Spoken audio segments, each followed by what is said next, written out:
Your spouse must know that you notice that there is disconnection. Don't be early, don't be proud, don't say it doesn't matter. Two wrongs do not make a right. So you need to be able to find a way to communicate with your spouse, your observation, so that both of you can sit together and discuss what this is all about. If this is your fault, if you've done something that has made your spouse withdraw into himself or herself, be quick to say sorry. Hi, it's another time on Times of Refreshing, and today I want to start by saying a big thank you to everyone. I must say I am really surprised at the amount of DMs I've received, the amount of comments that this particular series, Conflict Resolution, we've been dealing has generated. When we started this series, little did I know it could generate quite an amount of comments, of questions. But I'm glad that it did, because I know that somehow someone has been helped. And last week on Times of Refreshing, we talked about how to undo disconnection. I hope you're working on connecting back or reconnecting to your husband and to your wife. It is important because, this is a time we are short of. We need to spend quality time together and keep those memories forever.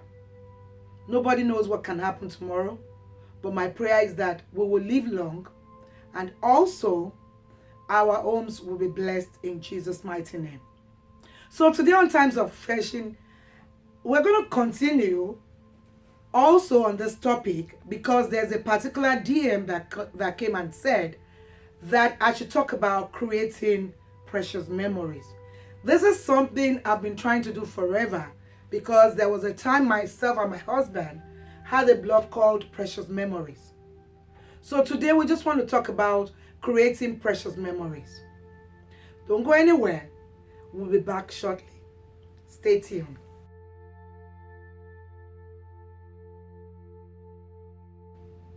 Welcome back. I hope you're still there. What are some of the ways we can create precious memories after we have reconnected with our husbands or even our wives?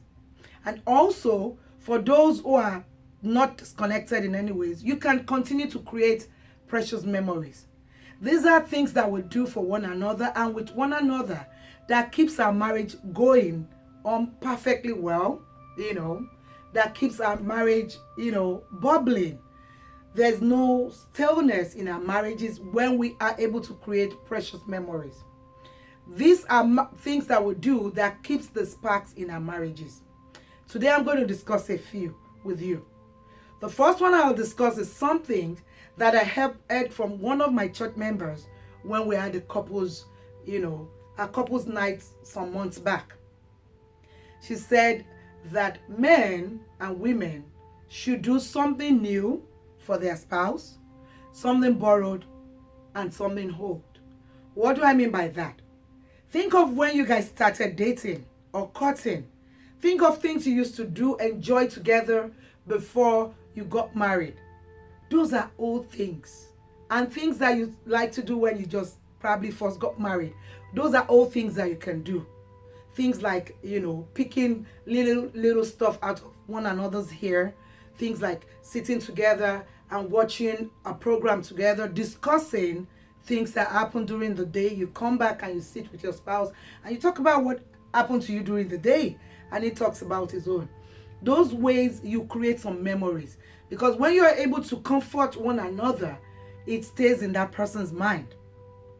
Also, before the children came, what were you doing? You sit there, cuddle up, and just hold one another.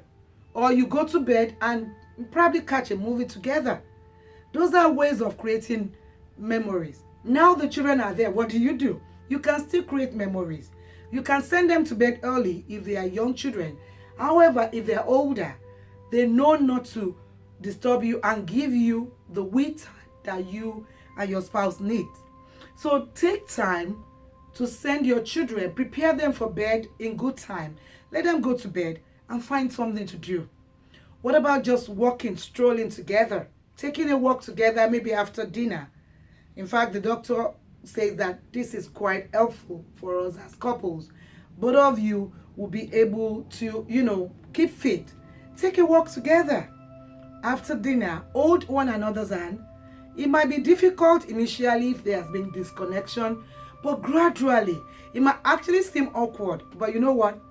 Don't give up on it. Keep doing it, because if you keep doing it, definitely one of you are bound to break and then begin to receive the other person's romantic advances at one point or the other. You should look at things that you can do that are new, things that you've not done before. Maybe you are not one person that buy gifts for your husband or for your wife. Why don't you just get something little and give to your spouse? Something new.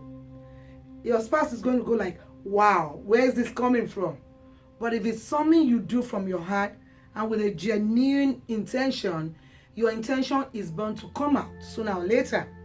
And there's nobody that refuses love. When you do it, you'll find out that your spouse is going to do the same for you at some point in time. Take up a book and read together. Tell your husband about something you read or something you saw on the internet. You know what? Engage their interests. Let them know what interests you, and let them know you care about what interests them too. Pick up a subject that your husband also loves to hear about, or your wife loves to hear about, and discuss it. You're trying that way to pull the other person out of their shell, the shell that has been created because of the disconnection. As you continue to do this, I tell you, things are bound to happen. The sparks in your relationships will come back, and the love will begin to return if there's this connection. Reconnection will be there again. And if everything is okay in your home, there's no disconnection, it still does not mean you cannot do something new. Think of something new. Surprise your husband. Surprise your wife. Go to his place of work and ask him out for lunch. Be a secret caller and just mask your voice and things like that. And if at the end of the day, let him know that it's you. There's nobody that would not like that. Everyone wants to feel appreciated. If you appreciate your spouse in ways beyond you've been doing before, the response you get will be awesome. Today on Times of Refreshing, I want to really, really encourage you. Don't be shy. Like I said, if there's this connection, it might be awkward initially, but guess what? Keep doing it. Keep doing it. Keep doing it. There's a story that Minister Joel Austin told in one of his sermons about a man who was disconnected from his wife. And the wife asked that he should carry her because she was sick out every day through the door. He did this and it was awkward. But at the end of the day, he found out he wasn't feeling awkward when the wife puts the head on his shoulder and hugs him. He found out that the love they had for one another was coming back gradually. They were beginning to create precious memory. I know you want to know the end of that story, but I'm not going to talk about it today. But anyways, what I just want to say today is that do some things. Look up things to do to create precious memories in your marriage. And I can assure you that things will get back together. And lastly, I want to leave you with this. If you have not been praying together, if you have not been studying the Bible together, you need to start doing it. Start studying the Bible together. Start praying together. As you do this, the Word of God is going to heal your hearts. And you begin to, appear romantic to one another again in your relationship. Until next time, I hope you do what we have discussed today. Please do it. Keep sending me your DMs and keep sending me your questions, your comments, and keep sharing. See you. Bye-bye.